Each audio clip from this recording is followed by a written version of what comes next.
Hi hello ಎಲ್ಲರಿಗೂ ನಮಸ್ಕಾರ. ಮಾಹಿತಿ ಬಿಂದು ಚಾನಲ್ಗೆ ನಿಮ್ಮೆಲ್ಲರಿಗೂ ಸ್ವಾಗತ. ಗೃಹಲಕ್ಷ್ಮಿ ರದ್ದತಿ ಪಟ್ಟಿ. ಈ ಮಹಿಳೆಯರಿಗೆ ಗೃಹಲಕ್ಷ್ಮಿ ಹಣ ಬರುವುದಿಲ್ಲ.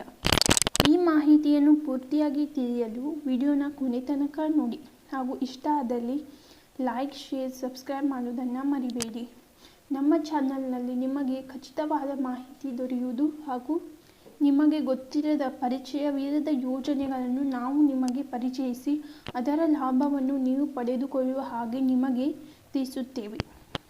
ಹಾಗಾಗಿ ದಯವಿಟ್ಟು ನಮ್ಮ ಚಾನಲನ್ನು ಸಬ್ಸ್ಕ್ರೈಬ್ ಮಾಡಿ ಮತ್ತು ನಿಮಗೆ ಯಾವುದೇ ತರಹದ ಅನುಮಾನಗಳಿದ್ದರೆ ಕಮೆಂಟ್ ಮೂಲಕ ನಿಮ್ಮ ಅನುಮಾನವನ್ನು ತಿಳಿಸಿ ನಮ್ಮಿಂದ ಸಾಧ್ಯವಾದಷ್ಟು ಉತ್ತರಗಳನ್ನು ಪಡೆಯಿರಿ. ಗೃಹಲಕ್ಷ್ಮಿ ಯೋಜನೆ ಅಡಿಯಲ್ಲಿ ಇತ್ತೀಚೆಗೆ ಮಹಿಳಾ ಮತ್ತು ಮಕ್ಕಳ ಕಲ್ಯಾಣ ಅಭಿವೃದ್ಧಿ ಇಲಾಖೆಯಿಂದ ಹೆಚ್ಚಿನ ಸಂಖ್ಯೆಯ ಅರ್ಜಿಗಳನ್ನು ತಿರಸ್ಕರಿಸಲಾಗಿದೆ. ಸುಮಾರು 2 ಲಕ್ಷಕ್ಕೂ ಹೆಚ್ಚು ಮಹಿಳೆಯರು ಗೃಹಲಕ್ಷ್ಮಿ ಹಣ ಸ್ವೀಕರಿಸಲು ಅನರ್ಹರಾಗಿದ್ದಾರೆ ಮತ್ತು ಗೃಹಲಕ್ಷ್ಮಿ ಯೋಜನೆಯ ಎಲ್ಲ ಭವಿಷ್ಯದ ಕಂತುಗಳನ್ನು ಸ್ವೀಕರಿಸಲು ಅನರ್ಹರಾಗಿದ್ದಾರೆ. ಇದು ಫಲಾನುಭವಿಗಳಲ್ಲಿ ವ್ಯಾಪಕ ಆತಂಕವನ್ನು ಉಂಟುಮಾಡಿದೆ. ಈ ನಿರಾಕರಣೆಗಳು ಏಕೆ ಸಂಭವಿಸುತ್ತಿವೆ?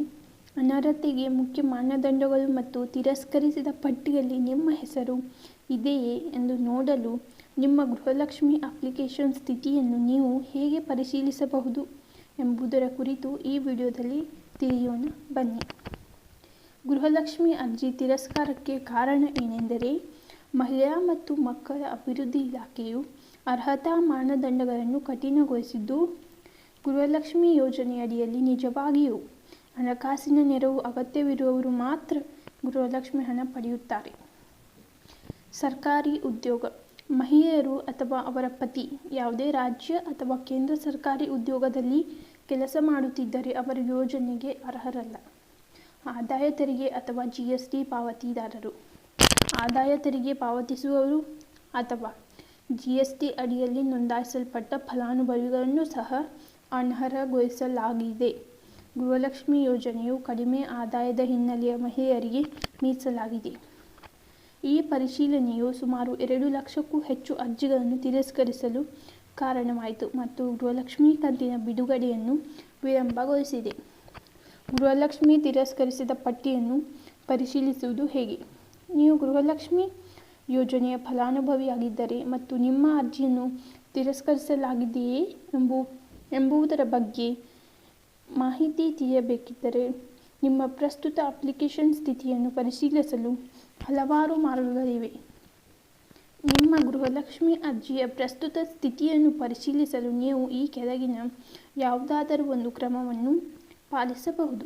CSC ಅಂದರೆ ಸಾಮಾನ್ಯ ಸೇವಾ ಕೇಂದ್ರಕ್ಕೆ ಹೋಗಬಹುದು, ಗ್ರಾಮೋನ್ಗಳಲ್ಲಿ ತಿಳಿಯಬಹುದು, ಬೆಂಗಳೂರು ಒನ್ ಕೇಂದ್ರಗಳಲ್ಲಿ, ಕರ್ನಾಟಕ ಒನ್ ಕೇಂದ್ರಗಳಲ್ಲಿ ನಿಮ್ಮ ಗೃಹಲಕ್ಷ್ಮಿ ಅರ್ಜಿಯ ಸ್ಥಿತಿಯನ್ನು ವಿಚಾರಿಸಲು ನೀವು ನಿಮ್ಮ ಹತ್ತಿರದ ತಾಲೂಕು ಮಹಿಳಾ ಮತ್ತು ಮಕ್ಕಳ ಅಭಿವೃದ್ಧಿ ಇಲಾಖೆ ಕಚೇರಿಗೂ ಹೋಗಬಹುದು. ಈ ಕೇಂದ್ರಗಳು ಅಥವಾ ಕಚೇರಿಗಳಲ್ಲಿ ನಿಮ್ಮ ಅರ್ಜಿಯನ್ನು ತಿರಸ್ಕರಿಸಲಾಗಿದೆಯೇ ಅಥವಾ ಇನ್ನೂ ಪಾವತಿಗಳಿಗೆ ಅರ್ಹರಾಗಿದ್ದೀರಿ ಎಂಬ ವಿವರಗಳನ್ನು ನೀಡಲಾಗುತ್ತಿದೆ. ಪಡಿತರ ಚೀಟಿಯ ಸಂಖ್ಯೆ ಅಥವಾ ಫಲಾನುಭವಿಗಳ ಐಡಿಯನ್ನು ನೀವು ಅವರಿಗೆ ತಿಳಿಸಿ ನಿಮ್ಮ ಅರ್ಜಿಯ ಸ್ಥಿತಿಯನ್ನು ತಿಳಿದುಕೊಳ್ಳಬಹುದು. ಒಂದು ವೇಳೆ ನಿಮ್ಮ ಗೃಹಲಕ್ಷ್ಮಿ ಅರ್ಜಿಯನ್ನು ತಿರಸ್ಕರಿಸಿದರೆ ನೀವು ಏನು ಮಾಡಬೇಕು? ನಿರಾಕರಣೆಯ ಕಾರಣವನ್ನು ಪರಿಶೀಲಿಸಿ. ನೀವು ಅನರ್ಹಗೊಂಡ ವರ್ಗಗಳು ಸರ್ಕಾರಿ ಉದ್ಯೋಗ ಅಥವಾ ಆದಾಯ ಪಾವತಿ, GST ನೋಂದಾಯಿತ ಸದಸ್ಯ ಇವುಗಳ ಅಡಿಯಲ್ಲಿ ನೀವು ಬಂದರೆ ನಿಮ್ಮ ನಿರಾಕರಣೆಯು ಶಾಶ್ವತವಾಗಿರುತ್ತದೆ ಹಾಗೂ ನಿಮಗೆ ಗೃಹಲಕ್ಷ್ಮಿಯ ಹಣ ಇನ್ನು ಮುಂದೆ ಬರುವುದಿಲ್ಲ. ಅರ್ಹತೆ ಇದ್ದಲ್ಲಿ ಮತ್ತೆ ಅರ್ಜಿ ಸಲ್ಲಿಸಿ. ನಿಮ್ಮ ತಿರಸ್ಕಾರದಲ್ಲಿ ತಪ್ಪಾಗಿದೆ ಎಂದು ನೀವು ಭಾವಿಸಿದರೆ ನಿಮ್ಮ ವಿವರಗಳನ್ನು ಮರುಪರಿಶೀಲಿಸಲು ನಿಮ್ಮ ತಾಲೂಕು ಅಥವಾ ಮಹಿಳಾ ಮತ್ತು ಮಕ್ಕಳ ಅಭಿವೃದ್ಧಿ ಇಲಾಖೆ ಕಚೇರಿಯನ್ನು ನೀವು ಸಂಪರ್ಕಿಸಬಹುದು. ಅವರನ್ನು ಸಂಪರ್ಕಿಸಿ ಪುನಃ ಗೃಹಲಕ್ಷ್ಮಿ ಅರ್ಜಿಯನ್ನು ಸಲ್ಲಿಸಿ. ಗೃಹಲಕ್ಷ್ಮಿ ಯೋಜನೆಯು ಕರ್ನಾಟಕದಾದ್ಯಂತ ಮಹಿಳೆಯರಿಗೆ ಹೆಚ್ಚು ಅಗತ್ಯವಿರುವ ಆರ್ಥಿಕ ಸಹಾಯವನ್ನು ಒದಗಿಸುತ್ತಿದ್ದರೂ 2 ಲಕ್ಷಕ್ಕೂ ಹೆಚ್ಚು ಅರ್ಜಿಗಳನ್ನು ತಿರಸ್ಕರಿಸಿದ ಕಾರಣ ಗೃಹಲಕ್ಷ್ಮಿ ಕಂತು ಬಿಡುಗಡೆಯಲ್ಲಿ ಗಮನಾರ್ಹ ವಿಳಂಬವನ್ನು ಉಂಟುಮಾಡಿದೆ. ಫಲಾನುಭವಿಗಳು ಅರ್ಹತಾ ಮಾನದಂಡಗಳನ್ನು ಪೂರೈಸುತ್ತಿದ್ದಾರೆ ಎಂದು ಖಚಿತಪಡಿಸಿಕೊಳ್ಳಬೇಕು ಮತ್ತು ಅಗತ್ಯವಿದ್ದರೆ ಉಲ್ಲೇಖಿಸಲಾದ ಕೇಂದ್ರಗಳು ಅಥವಾ ಕಚೇರಿಗಳಲ್ಲಿ ತಮ್ಮ ಗೃಹಲಕ್ಷ್ಮಿ ಅಪ್ಲಿಕೇಶನ್ ಸ್ಥಿತಿಯನ್ನು ಪರಿಶೀಲಿಸಬಹುದು. ಒಂದು ವೇಳೆ ನನ್ನ ಗೃಹಲಕ್ಷ್ಮಿ ಅರ್ಜಿಯನ್ನು ತಿರಸ್ಕರಿಸಲಾಗಿದೆಯೇ ಎಂದು ನಿಮಗೆ ಅನುಮಾನವಿದ್ದರೆ, ನೀವು ನಿಮ್ಮ ಗೃಹಲಕ್ಷ್ಮಿ ಅರ್ಜಿಯನ್ನು ತಿರಸ್ಕರಿಸಲಾಗಿದೆಯೇ ಅಥವಾ ಭವಿಷ್ಯದ ಪಾವತಿಗಳನ್ನು ಸ್ವೀಕರಿಸಲು ಇನ್ನೂ ನೀವು ಅರ್ಹರಲ್ಲ ಎಂದು ತಿಳಿಯಬೇಕಾದರೆ, ನೀವು ನಿಮ್ಮ ಹತ್ತಿರದ ಗ್ರಾಮೋನ್ಗೆ ಭೇಟಿ ನೀಡಿ ನಿಮ್ಮ ಅರ್ಜಿಯ ಸ್ಥಿತಿಯನ್ನು ತಿಳಿದುಕೊಳ್ಳಬಹುದು. ನನ್ನ ಗೃಹಲಕ್ಷ್ಮಿ ಅರ್ಜಿಯನ್ನು ತಿರಸ್ಕರಿಸಿದರೆ ಏನು ಮಾಡಬೇಕು?